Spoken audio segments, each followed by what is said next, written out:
Hey guys, welcome to another episode of Mike's DVDs and Blu-rays, my collection. And today I'm at the table. I'm got break down some stuff for y'all.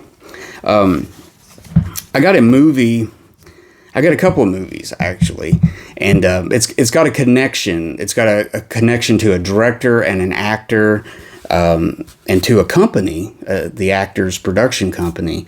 And I thought it was really kind of cool, and this will make a definitive double feature for you. Or maybe it won't, but I thought this was interesting, and I've been wanting to get this one movie for a while, and it's brand new, so it kind of puts that piece of the puzzle in there. So what I'm trying to say here is there is an actor. His name is Burt Lancaster, very famous actor, one of my favorite actors of old. And he had a company. He had a production company, which was called, I guess it was Hecht, Hill and Lancaster. Hecht is after what's his name? The writer Ben Hecht, and then Hill. I'm not sure who. I can't remember Hill. Anyways, and then Lancaster. Anyways, he had a production company. He made a few pictures, from the 50s to the 60s throughout that, and it was somewhat successful. He had some misses. He had some successes. It was kind of like this, it was up and down. But anyways, Burt Lancaster did a movie.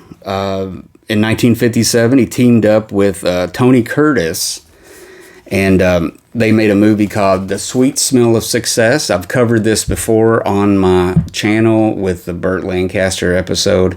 This is a great release from Criterion. It's a great movie. It's a film noir, kind of dressed up as a 1950s movie. It's a great story. Burt Lancaster and Tony Curtis are excellent in this. But where I'm going with this is the director of this is a guy named Alexander Mackendrick.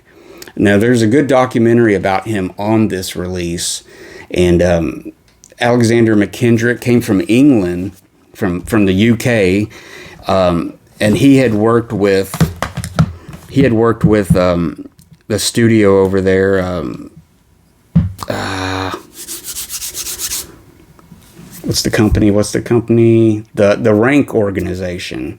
The movies with the guy with the gong, just to, maybe fill that picture in.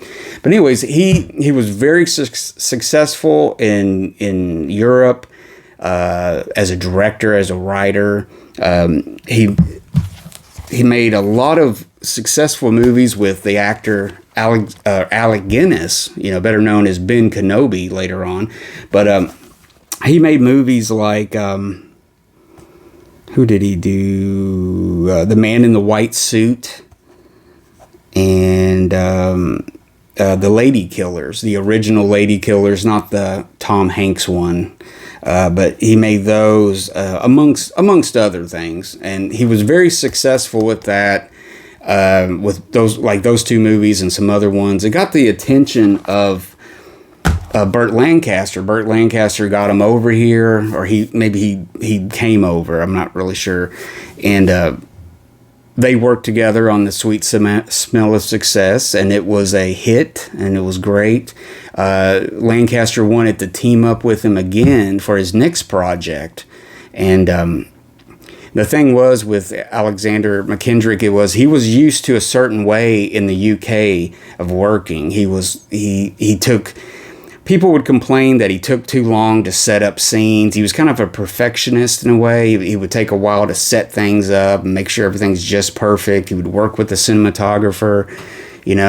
Producers would get kind of mad because he would just run over time and just get behind in production and stuff. But he turned out excellent material, and they were always happy, and that he made money and everything. But what happened was, when he brought him over to Hollywood, and after making the first movie together, and it was successful and everything,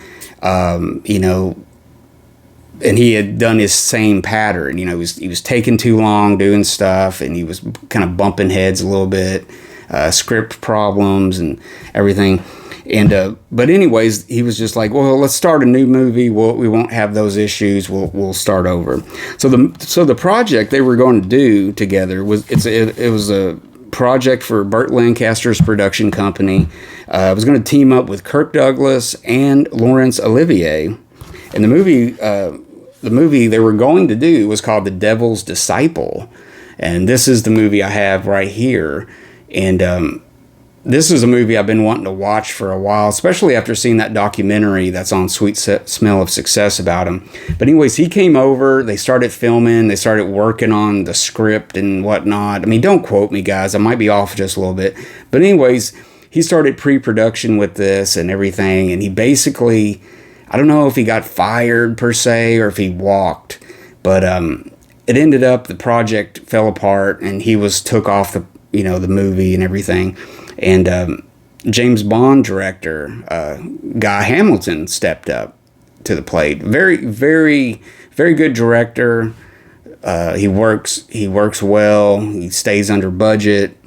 So he was exactly what they needed to get this project done. But I was always curious of, it's Harold Heck. I'm not Ben Heck, part of the production companies. But anyways. But I was always interested in that. It's like, wonder what it would have turned out like, if he would have stayed on the project and stuff. And then after that, I think he did maybe a couple more movies, but he went back to the UK and worked on some stuff. He didn't do a whole lot after that, and he basically just kind of retired and everything. But it just...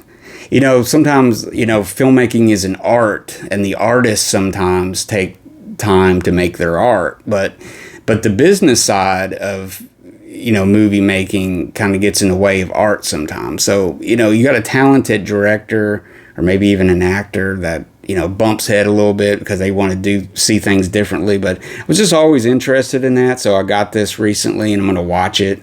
The Blu-ray is really hard to find that's at a good price. I think it's out of print.